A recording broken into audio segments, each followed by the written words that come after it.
Rosie's কিচেনে আপনাকে welcome.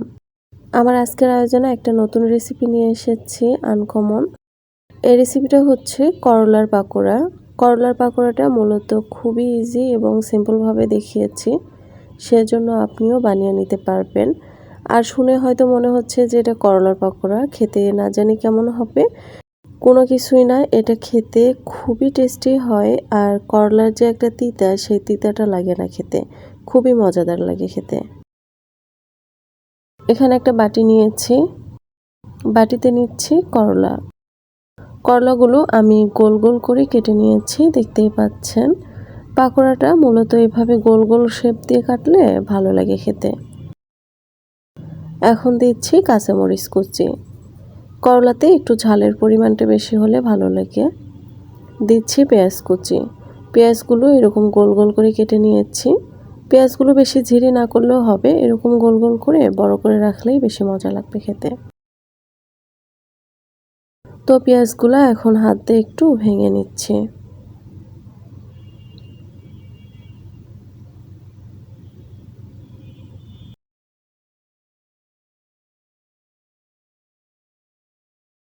আমার এখানে পেঁয়াজগুলো ভেঙে নেওয়া শেষ। দিচ্ছি আদা বাটা, রসুন বাটা, এগুলো অল্প পরিমাণে দিলেই হবে। হলুদ গুঁড়া, হলুদ গুঁড়াটা দিচ্ছি কালারটা ভালো আসবে তাই, আপনি চাইলে বাদ দিতে পারেন। পরিমাণ মতো লবণ। লবণটা একটু কম দেওয়ারই চেষ্টা করবেন, কারণ পাকোড়াতে লবণ বেশি হলে তখন আবার ভালো লাগবে না খেতে। মরিচ গুঁড়া, জিরা গুঁড়া, ধনিয়া গুঁড়া, আর দিচ্ছি গরম মশলা গুঁড়া।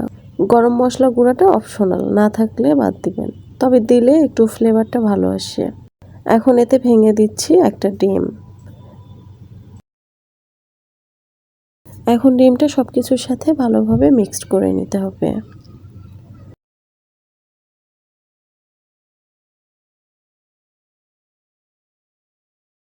তো এখানে সব কিছু ভালোভাবে মিক্সড করে নিয়েছি।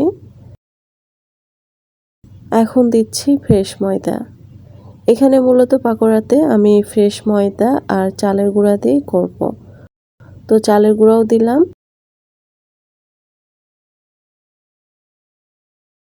এখন এটাকে ভালোভাবে মিক্সড করে নিতে হবে। তো আমি চামচের সাহায্যে করতেছিলাম, ভালো হচ্ছিল না, সেজন্য আমি এখন এটা হাতে ভালোভাবে মিক্সড করে নেব। হাতে কাজটা করলে একটু ভালোভাবে হবে। আর এখানে কিন্তু কচলে কচলে করা যাবে না, কারণ করলা তিতা করবে, সেই জন্য এগুলো আলতো করে মাখিয়ে নিতে হবে। তো এই যে এরকম হবে, এটার ঘনত্বটা একটু মাখো মাখো টাইপের থাকবে।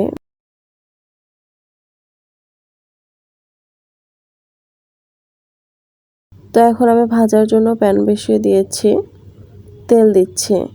ডুবো তেলে ভাজলেও হবে, আমি অল্প তেলে ফ্রাই করে নিব।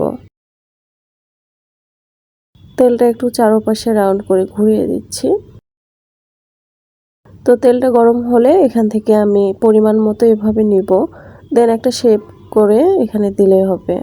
আপনি আপনার পছন্দ মতো দিবেন, তবে বেশি মোটা করে দেওয়ার চেয়ে একটু পাতলা পাতলা করে দিলেই হবে, ভালো হবে। কারণ হচ্ছে তাহলে করলাগুলো সেদ্ধ হবে ভালোভাবে। তো এইভাবে আমি আমার পছন্দ মতো শেপ করে দিচ্ছি।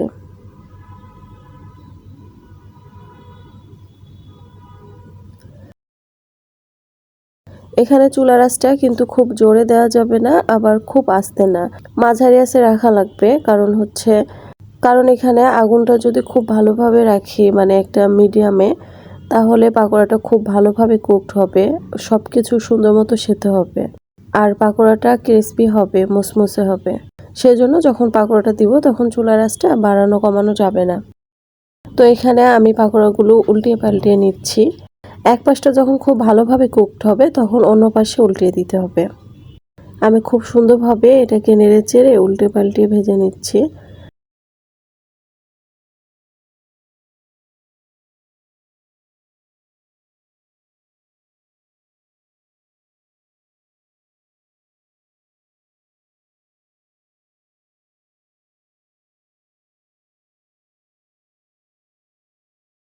তো দেখতেই পাচ্ছেন এখানে অনেক সুন্দর একটা কালার চলে এসেছে আর পাকোড়াটাও খুব ভালোভাবে হয়ে গিয়েছে। এখন এগুলোকে আমি তুলে নেব।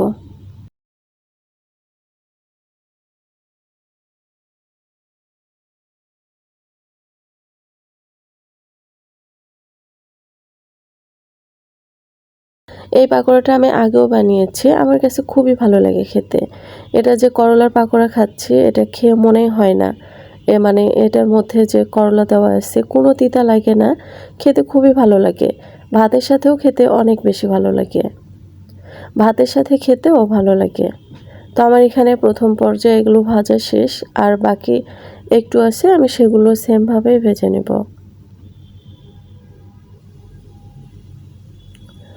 ঘরে থাকা মাত্র কয়েকটি উপকরণ দিয়েই কিন্তু এই পাকোড়াটা আপনি বানিয়ে নিতে পারবেন। বাড়তি কোনো কিছু যে উপকরণ দেওয়া লাগবে সেটা না, যে হাতের কাছে থাকে না। সবসময় হাতের কাছেই থাকে, এরকম উপকরণ দিয়েই কিন্তু আপনি এই করলার পাকোড়াটা বানিয়ে নিতে পারবেন। আর খেতেও অনেক মজাদার হয়, আমি বলতেছি কারণ আমি এর আগে এটা বানিয়ে খেয়েছি, সেই জন্য বলতেছি। তো সেই জন্য ভাবলাম যে আরেকবার ভিডিও করি, আপনার সাথে শেয়ার করা হবে। তো দেখতেই পাচ্ছেন পাকোড়াগুলো কত সুন্দর কালার এসেছে। শুধু কালার না, এটা খেতেও অনেক বেশি টেস্টি লাগে, খুবই ভালো লাগে। আমি এটা বিশেষ করে ভাতের সাথে বেশি খাই, ভাতের সাথেই কেন জানি বেশি মজা লাগে। এমনি খালি মুখেও মজা লাগে খেতে, তবে হচ্ছে যেন লবণ ঝালের পরিমাণটা ঠিকঠাক হয়। তো আমার এখানে একে একে আমি সব পাকোড়াগুলো ভেজে নিলাম, দেখতেই পেলেন। আর পাকোড়াগুলো এই যে দেখতেই পাচ্ছেন অনেক সুন্দর কালার এসেছে, আর আর এটা খেতেও খুবই টেস্টি হয়। আর মাত্র কয়েকটা উপকরণ দিয়ে বানিয়ে নেওয়া যায়, আর বানানো খুবই সহজ, দেখতেই পেলেন। তো আমি একটা পাকোড়া ভেঙে দেখাচ্ছি। এই যে দেখতেই পাচ্ছেন করলাগুলো কালার কিন্তু খুবই সুন্দর, সবুজই আছে। আর করলাগুলোও কিন্তু খুব সুন্দরভাবে সেদ্ধ হয়েছে। এই যে আমি হাত দিয়ে দেখিয়ে দিচ্ছি, এই যে করলাগুলো দেখে মনে হচ্ছে না জানি কত তেতা করবে খেতে, কিন্তু আসলে এখানে যে এটা করলা মানে বোঝা যাবে না খেয়ে, কোনো তিতাই ভাবটা থাকে না, তিতা ভাবটা একদমই থাকে না। তো আমি ভেঙেও দেখিয়ে দিলাম। আর দেখতেই পেলেন পাকোড়া বানাটা কতটা সহজ, সিম্পল ছিল।